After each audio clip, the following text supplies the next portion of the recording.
तो हम लोग बात करेंगे डिस्कवरीज ऑफ सेल की। तो डिस्कवरीज रिलेटेड टू सेल, जो सेल को सबसे पहले डिस्कवर किया था, इन्वेंट नहीं, डिस्कवर। डिस्कवर मीन्स एग्जिस्ट तो कर ही रहा है, उसको सबसे पहले किसी ने देखा, किसी ने डिस्कवर किया, वो थे हमारे रॉबर्ट हुक। रॉबर्ट हुक, ये स्टोरी भी थोड़ी इंटरेस्टिंग है कि सेल को कैसे डिस्कवर किया गया। तो एक होता है कॉर्क, जो कभी कभार आप लोग देखेंगे पुराने उसमें या किसी चीज में, अभी तो मैं नहीं देख रहा हूं, लेकिन कॉर्क का एक आता था जो बॉटल को क्लोज करने के लिए, सील करने के लिए कॉर्क एक लकड़ी रहती थी, उसको ऊपर डाला जाता था, मतलब उससे बंद किया जाता था। इस टाइप का स्ट्रक्चर रहता था कॉर्क, और इससे बॉटल को सील कर दिया जाता था। मान लीजिए बॉटल है, तो बॉटल को इससे सील कर दिया जाता था, तो इसे कॉर्क कहते थे।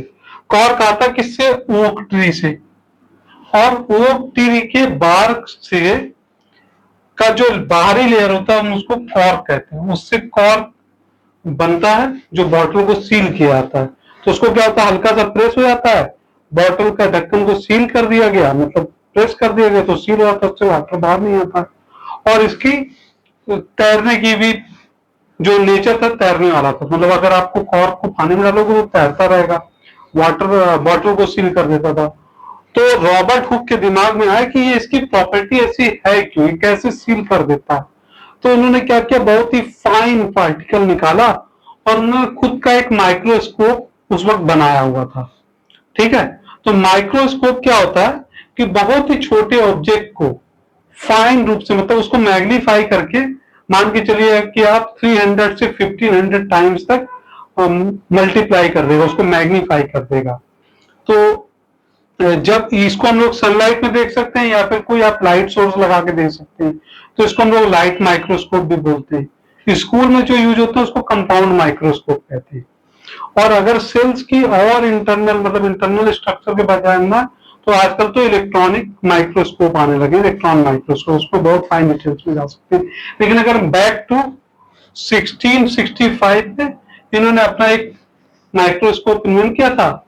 ये गए, इन्होंने बहुत ही फाइन पार्टिकल कॉर्क का लिया, और कॉर्क को इन्होंने देखना स्टार्ट किया। जब इन्होंने देखा तो इनको हनी कॉम्ब की तरह इनको स्ट्रक्चर दिखाई दिया अंदर। ठीक है, तो इन्होंने इसको सेल नाम दिया, हनी कॉम्ब की तरह इनको स्ट्रक्चर दिखाया दिया, तो इन्होंने सेलुला, मतलब सेलुला वर्ड कहां से आता है, लैटिन से आता है, जो मैंने बताया था इंट्रोडक्शन में। तो सेलुला लैटिन वर्ड आता है, और इन्होंने इससे उसको सेल नाम दिया, मतलब small room kind of thing, space रहता, हनी कॉम्ब की तरह स्ट्रक्चर था, तो इन्होंने इसको सेल टर्म दिया। और इन्होंने कब किया था ये? 1665 में।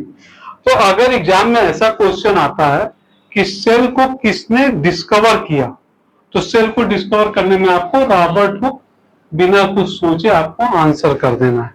अब देखिए, क्योंकि इन्होंने कॉर्क का सेल देखा था, तो कॉर्क जो था वो डेड सेल था।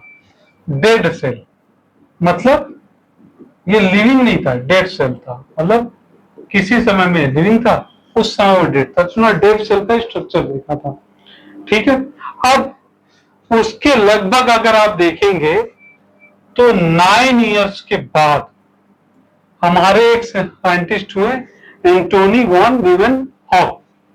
इन्होंने पॉन्ड में, इनके पास और इंप्रूव्ड कैटेगरी का माइक्रोस्कोप था, मतलब माइक्रोस्कोप की कैपेसिटी अगर बढ़ती जाए, उसकी मैग्नीफाइंग कैपेसिटी बढ़ती आ रहा है, तो फिर इन्होंने मोर मैग्नीफाइंग लेंस लेके माइक्रोस्कोप, इन्होंने पॉन्ड वाटर में सबसे पहला लिविंग सेल को देखा। तो एंटोनी वॉन लीवेनहॉक ने सबसे पहले लिविंग सेल को देखा, और रॉबर्ट हुक ने सबसे पहले डेड सेल को देखा।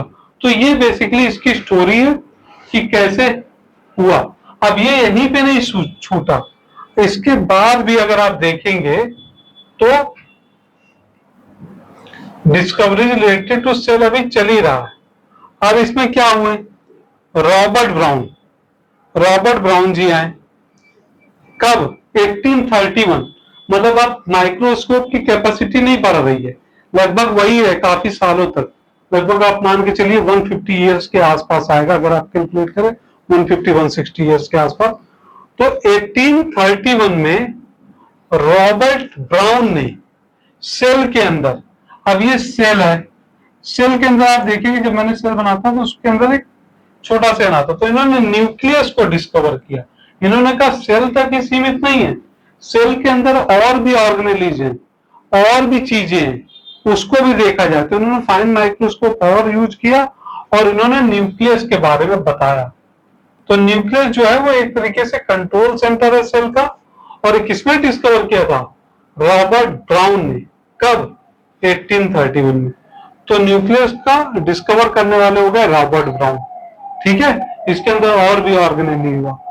अब आते हैं पुरकिंजे पे। पुरकिंजे ने प्रोटोप्लाज्म का कंसेप्ट दिया। प्रोटोप्लाज्म वो भी कब दिया? 1839। मतलब आप ये फिर सीरीज में आ गए। 1831 में उन्होंने कुछ डिस्कवर किया, तो उस वक्त और मैग्नीफाइंग माइक्रोस्कोप होंगे, तो इन्होंने फिर देखना शुरू किया पुरकिंजे जी ने। पुरकिंजे ने एक प्रोटोप्लाज्म का कंसेप्ट दिया। तो प्रोटोप्लाज्म है क्या? जो भी सेल के अंदर लिविंग चीजें हैं, लिविंग, ठीक है, जो भी इसके अंदर साइटोप्लाज्म आ जाएगा, इसके अंदर सारी ऑर्गेनेल भी आ जाएगा। तो जो भी लिविंग चीजें हैं उसको कंबाइन हम लोग प्रोटोप्लाज्म बोलेंगे। ठीक है, तो प्रोटोप्लाज्म सेल के अंदर सारी चीजें जो लिविंग है, चाहे उसके अंदर ऑर्गेनेल हो, चाहे उसके अंदर साइटोप्लाज्म हो, जो साइटोप्लाज्म एक लिक्विड रहता है सेल के अंदर, वो सारी चीजों को मिला दिया जाए तो हमारा जो बनेगा उसको उन्होंने कंबाइन टर्म दिया प्रोटोप्लाज्म।